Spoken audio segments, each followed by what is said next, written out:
Next up, we're going to have Sandee Everett, the trustee of the Canal Valley Unified School District. Thank you. Thank you very much. I am happy to be here. I want to thank Houses of Light for hosting in this beautiful building, and also Ted and Mark for being our hosts up here. As Ted said, I am a trustee in the Conejo Valley Unified School District, which is next door to here. And I do want to start with a disclaimer that what I say today is my own opinion and not that of the school district where I'm a trustee or of the other trustees on the board. But I am a very big proponent of parents' rights and transparency to parents. So what I am showing you today on my slides that I've prepared is for your information so that you can go and be informed and make wise decisions that are right for your own children and grandchildren and whoever else you're here for. So for my next slide, I want to start by talking about a study that was done by the Centers for Disease Control and Prevention, which indicated, the study found that most high school students are not sexually active. In fact, they studied the LA area, the Los Angeles area, and they found that 70% of the students, the high school students, have not had sex one time. They determined sexually active as having had sex one time. So 70% of the students here in Los Angeles area have not had sex, and that's important to understand when you're looking at this curriculum. The next slide, there are many negative outcomes for teen sexual activity, which is why it is reckless to teach anything that would promote it. Some of those negative outcomes include contracting sexually transmitted diseases, especially because the cervix of young women are thin and they're not formed and developed as much as an adult woman, and they are much more likely to contract a sexually transmitted disease for this reason. Others are that there's a lower educational attainment, decrease in physical and mental health when the student is sexually active, less attachment to parents, church, and school. And there's others listed there as well. This is all research-based. So the next slide indicates that the ACLU used a finding that was done by a Berkeley professor. He did a study in 2007, and it was used to convince our lawmakers that 89% of parents want comprehensive sex education. However, the definition of comprehensive sex education that was told to the parents in this survey is different than the definition of comprehensive sex education that is defined in AB 329. So the next slide shows, so I'm on slide 5. So the next slide shows that what 89% of the parents wanted when they were saying that they wanted comprehensive sex education, and this was based on the survey, that they wanted abstinence taught, and abstinence was defined in that survey as not having sex until marriage. And the other part that they wanted taught, that 89% of these parents wanted taught, is that about pregnancy prevention and prevention of sexually transmitted infections for those students that are sexually active. They were only given 3 choices, either all abstinence-based, all talking about pregnancy and prevention, or the third, which they called comprehensive sex education. And 89% of the parents chose the third one. The next slide shows that AB 329 goes far beyond this. So if I think we're on the wrong slide. If you go to the slide that has a lot of information, yes, that one. So AB 329 went far beyond the law, or far beyond this definition of comprehensive sex education. So the AB 329 minimizes the abstinence-based approach, and instead it opened the door for curricula to be used, such as the one that's used in LA Unified, which is Positive Prevention Plus. And this AB 329 greatly focuses on prevention of infections, options for pregnancy, including abortion, contraception, including the controversial morning after pill, and, which is indicated in the law, must be taught. And then it talks about other things that were never mentioned to the parents who took the survey that said they wanted comprehensive sex education. These would be gender identity teachings and ensuring that sex ed teachings include contraception and disease prevention for all forms of sex practiced by various sexual orientations, and that includes oral sex and anal sex, which is covered extensively throughout Positive Prevention Plus. So, like I said, so the next slide, LA Unified has adopted Positive Prevention Plus, and our district has also looked into Positive Prevention Plus, and I have reviewed it thoroughly. This sex ed assumes sexual activity of students. So, and this is different than the CDE recommended approach, which is risk avoidance and primary prevention methods, which are abstinence-based. So you teach the students, we don't do this because that's the only way to 100% guarantee that you're safe and don't contract diseases. So slide 8, the next slide, and go one more. So now I'm gonna start showing you some of the curriculum from the Positive Prevention Plus. So this first slide is, so the slide on the left is the one that our district uses currently because we're about to adopt the updated curriculum. This one is more something that you would see in a doctor's office. It's medical, it's more of a medical picture. The slide on the other side is the one that is used in Positive Prevention Plus for 6th and 7th grade for the female anatomy. You can see that it's much more sexually explicit and does not show internal organs. If we go to the next slide, this is the same thing but for the male reproductive organs, and again it shows a very sexual image showing the erection and ejaculation of the male. The next slide shows something that they use in Positive Prevention Plus, which is called Condom Negotiation. And the students are told to, therefore, what they're being told is that they need to affirmatively consent to sex, and it assumes the sexual activity again. So students in 7th and 9th grade, this is a lesson that's taught in both those two grades, will turn to each other. They're told to look each other in the eye and tell each other, holding up the condom, I want us to be safe. We need to use a condom.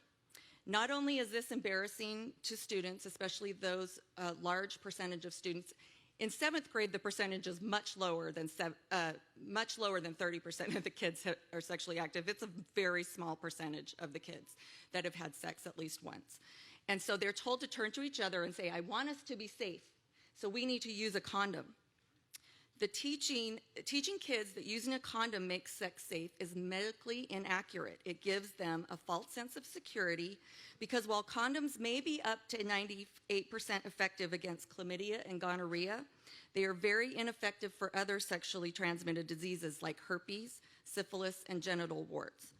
This lesson is meant to teach kids that condoms make sex safe, and that's only partially true and never 100% true, and it's not okay. So the other side of this slide is yes means yes, which is another exercise where they assume the sexual activity of the student. And we need to remember that in the state of California, it is illegal for minors to have sex. And so they're telling the students, yes means yes. When you want to have sex, you need to make sure the other person wants to also have sex. The next slide shows a lesson in Positive Prevention Plus, where they're teaching the various forms of sex: mouth to penis, vagina to mouth, penis to vagina, and penis to anus. The next slide has a number of medical inaccuracies, again, that Positive Prevention Plus is teaching to our children. For example, it teaches that outer course is safe. They call it outer course, masturbation and things like this. And you cannot contract sexually transmitted diseases this way. However, if there are open sores or wounds on the person, they can contract sexually transmitted diseases, which is passed by blood. In addition, they're teaching the kids that where to get abortions using a list that they provide to them, but they do not include on those lists usually that they can also talk to their parents and go see their family doctor. The next slide shows other medical inaccuracies, which includes a classroom activity where oral sex is given a yellow light and so is piercing your ears. So they're equating those two as similar. However, that is obviously not true, because oral sex, you have a much higher risk of contracting a sexually transmitted disease through oral sex than getting your ears pierced. This is not okay to teach kids this. The next slide shows is a lesson from 7th and 9th graders, where the students are told they can get an abortion without their parents' knowledge or consent. This is not part of AB 329, but Positive Prevention Plus does teach this in both 7th and 9th grade. They tell them that they can go get an abortion and their parents do not need to know about it, nor do they need to get their consent. The next slide shows that it's an image that's used in Positive Prevention Plus for 7th graders, showing the Pap smears, which some may feel is a little too graphic for 7th graders. The next slide shows that the websites, the type of websites that are given during Positive Prevention Plus lessons. One of these is Sex Etc., and I have seen posts that children can look at, high school students, middle school students, and even as young as elementary school students are given these websites. They can be explicit about masturbation, sexual pleasure for kids, and condoms that are used to make jewelry. Once the condom has expired, you can make earrings and such out of those condoms. The next slide shows that, was already discussed, but this is the teaching tool that's used. The genderbread person is the one used by Positive Prevention Plus. The other one is used in other curriculum. And this, again, teaches that, what they teach is that gender is a social construct and that your reproductive organs may not match the gender that you were assigned at birth. So basically the children are taught that they can choose between the two. The next slide shows, so now we're going to go into some of the resources that are provided to teachers and other, like the librarians and stuff, that we can see the kids can have access to at school. So if we go to the next slide, this is from a book that is called It's Perfectly Normal. It's for ages 10 and up. The California Department of Education has approved this book and recommends this book. So basically it's a very sexually explicit picture, and there's a gentleman, Michael Hymick, who is a criminal investigator for the FBI, who made a statement that said, pedophiles use pornographic images to arouse victims, particularly adolescents. They lower the sexual inhibitions, show pictures of other children engaging in sexual activities to overcome those fears, indicating that it is all right to have sex. So while it may be appropriate for a parent to use certain books to impart their values about sex to their children, it may be very inappropriate for kids to find these books in the library or to even have a lesson using these types of books for the young children. I'm talking about elementary age kids. And we should never put our teachers in a position to teach material that may lower the inhibition of children regarding early sexual behavior. The next slide is from the same book. This is Normalizing Masturbation. The next slide is the definition. We heard the definition that for gender, which was codified in a Senate Bill 179, which is a housing bill. It was passed in 2017, and the California Teachers Union, Planned Parenthood, and the ACLU all lobbied for this housing bill. They got involved in a housing bill. SB 179 defines gender as male, female, and non-binary. Non-binary means infinite genders, and the law describes what that means. And it also states that transgender is an umbrella term used to describe people whose gender expression does not match the gender they were assigned at birth. If we go back to the slide just before that, okay, keep going. Oh, it's not in there, okay, sorry. There's a children's book, it's called Who Are You? It's for ages 5 through 8. And in the book, it shows a group of adults standing there, and they say, when babies are born, people ask, is it a boy or a girl? babies can't talk, so grown-ups make a guess by looking at their bodies. So this is how they teach this definition to the young children. And these books are all recommended. In fact, this book was originally in the framework that the California Department of Education was recommending, but there's a lot of parent outcry. So now it's just recommended, but it's not actually in the framework, but obviously teachers can still have access to that. So I think I am out of time. So thank you so very much for your time today. Sandee, stay there.